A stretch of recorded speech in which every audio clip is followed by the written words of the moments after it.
نہیں، ایک تو میں سمجھتا ہوں کہ پی ٹی آئی کو یا اپوزیشن کو اس اجلاس میں شرکت کرنی چاہیے تھی. کل بھی میں نے یہی بات کی تھی اور وہاں جا کر یہ اپنا مدعا اس بریفنگ میں رکھتے، اور اس بریفنگ میں سیکیورٹی اداروں کے سربراہان بھی موجود نہیں، پیورلی پولیٹیکل قیادت یعنی کہ مسلم لیگ نون کی، پیپلز پارٹی، جے یو آئی ایف، باقی جماعتیں موجود تھیں، اور وہاں پہ کھل کے یہ جو ہے بات کرتے. اور تمام یقینی طور پر مولانا فضل الرحمان بھی ان کو رات گئے، یہ ہمارے ذرائع بتاتے ہیں کہ گفتگو انہوں نے منانے کی کوشش کی کہ وہ اجلاس میں شرکت کریں، لیکن اجلاس میں ان کی جانب سے شرکت جو ہے وہ نہیں کی گئی.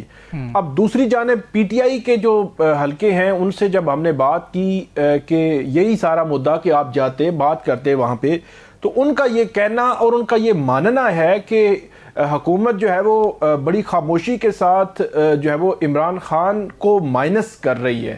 اور ان کا یہ کہنا ہے کہ تقریباً 3 ماہ ہو چکے ہیں کہ کسی ایک سنگل بندے کی انٹریکشن نہیں ہوئی عمران خان صاحب سے.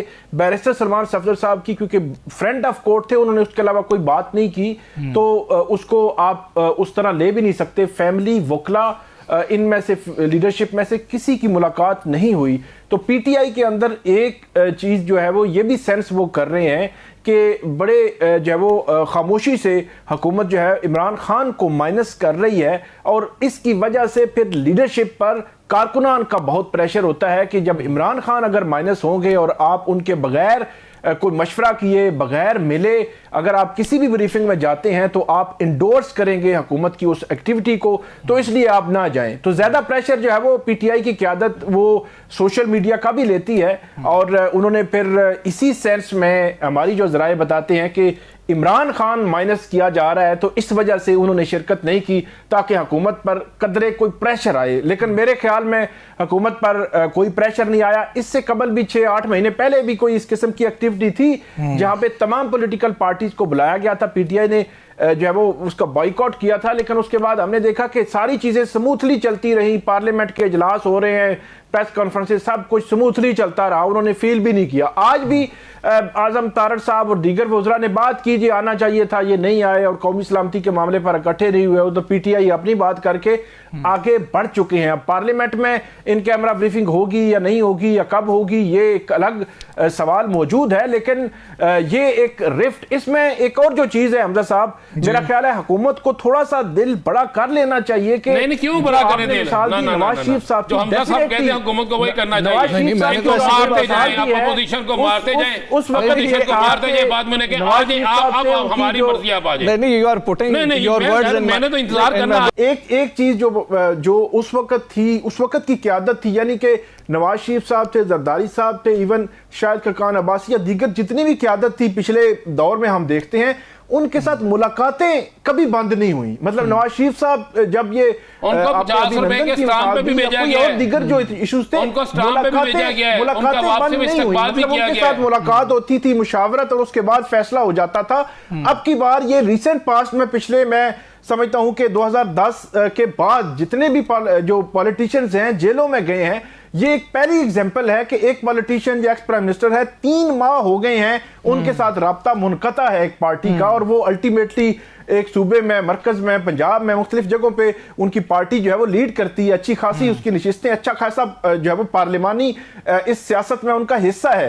تو ایسی مثال ہمیں نہیں ملتی کہ 3 ماہ ان کی فیملی سے بھی، ایون وکلا تو الگ رہ گئے یا لیڈرشپ، فیملی سے بھی ملاقات نہ کرنے دی جائے. تو یہ سچویشن حکومت اس کو تھوڑا سا میرے خیال میں اس کو دل بڑا کر لینا چاہیے کہ جب ان کی بیماری بھی ہے پھر بھی ان کے ذاتی معالج کو نہیں جانے دینا، فیملی کو، وکلا کو، کسی کو نہیں جانے دینا. تو حکومت کو تھوڑا سا دل بڑا کر لینا چاہیے. پی ٹی آئی کو بھی تھوڑی سی سپیس دینی چاہیے، لیکن حکومت زیادہ سپیس جو ہے وہ دے سکتی ہے. لیکن حکومت پتہ نہیں کیوں ڈر یا خوف ہے کہ کوئی ایسی سٹیٹمنٹ آ جائے گی اڈیالہ جیل سے افغانستان کے اندر. وہ اس لیے کہ وہاں سے ہمارے خلاف ہر سازش ہوتی تھی. بگرام ایئر بیس، یس ٹھیک ہے. اس کا تباہ ہونا جو ہے نا، وہ بھارتی منصوبہ، اسرائیلی منصوبہ اور کسی اور کا منصوبہ، یہ سارے منصوبے جو ہیں وہ ختم ہو. امریکی جریدے نے اس کی جو ہے سیٹلائٹ تصاویر بھی جاری کی ہیں حملے سے پہلے اور حملے کے بعد کی. ثاقب صاحب، اگر ہم یہ ساری صورتحال دیکھیں تو مشرق وسطیٰ سے جو ٹرمپ نے ہمیں نمبر بتایا ہے، ڈونلڈ ٹرمپ نے، وہ بتایا کہ جی کہ جنگ کے آغاز سے اب تک 9000 امریکی مشرق وسطی سے نکل چکے ہیں. ایک ہاٹ لائن بنا دی گئی ہے, ایک ویب سائٹ ہے جی, وہاں پہ آپ رجسٹر کریں, آپ کہاں پہ موجود ہیں, ہم یہاں سے آپ کو نکال کر لے جائیں گے. اس سارے ہم نے جو سچویشن دیکھی ہے اس میں مشرق وسطی کا بہت نقصان ہوا ہے. بڑے بڑے انویسٹرز وہاں تک گئے ہوئے تھے, بڑی بڑی انویسٹمنٹ وہاں پر ہوئی تھی, اور اب صرف امریکی 9000 اب تک جو ہیں وہاں سے جا چکے ہیں, اور دیگر جو قومیتیں ہیں, جو ممالک کے لوگ ہیں, وہ بھی وہاں سے باہر گئے ہیں. بالکل وہ جا رہے ہیں. آپ نے دیکھا ہوگا کہ جب یہ ٹرمپ آئے تھے تو انہوں نے وزٹ کیا تھا مشرق وسطی کا, تو ان کو جو پروٹوکول دیا گیا, قطر نے تو ایک پورا طیارہ اسپیشل جو ہے وہ گفٹ کیا تھا ان کو, اور جس طرح انویسٹمنٹس کا اعلان کیا گیا تھا امریکہ میں یہ کریں گے, اس کے بعد ایسے لگ رہا تھا کہ امریکہ جب بھی ان ممالک پر مشکل وقت آئے گا تو امریکہ ان کو پروٹیکٹ کرے گا. اب دیکھ لیں کہ ایران میں جنگ اسرائیل نے چھیڑی ہے, پیچھے امریکہ آ گیا, اور اس کے بعد یہ معاملہ ان تمام ممالک تک پھیل چکا ہے. اب امریکہ بجائے اس کے کہ ان کو پروٹیکٹ کرے, کسی نہ کسی لحاظ سے وہ کہہ رہے ہوں گے کہ ہم کر رہے ہیں, لیکن الٹیمیٹلی نقصان تو ہو رہا ہے. اب جو یہ ممالک ہیں جہاں پہ بہت بڑی انویسٹمنٹ دنیا بھر کے لوگ سیکیورٹی اور سیفٹی دیکھ کر آتے تھے, تو وہاں پہ وہ لوگ جو ہے وہ واپس بھی جا رہے ہیں. امریکہ بھی اپنے لوگ نکال رہا ہے.